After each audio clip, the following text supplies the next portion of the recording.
Audio Jungle.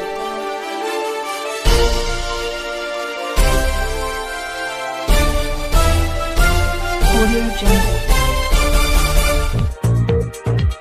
Kotri से एजाज अली डेथों की खबर शामिल करते चले। मंशात फरोशों की निशानदाही करने पर मंशात फरोशों ने खंजर के वार करके नौजवान अली को कत्ल कर दिया।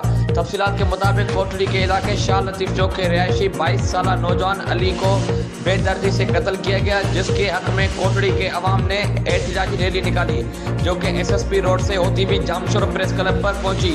मुजाहिरीन रिजवान चांडी और सैयद सज्जाद अली शाह ने मीडिया को बताया कि अली एक ज़हीन और पढ़ा लिखा नौजवान था, जिसको मंशात फरोशों ने जबरदस्ती आइस का नशा दिया और खंजर के वार करके कत्ल कर दिया।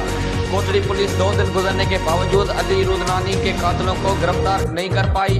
IG सिंध, DIG हैदराबाद और SSP जामशोर से मुतालबा करते हैं कि अली रुदनानी के कातिलों को फौरी तौर पर गिरफ्तार किया जाए।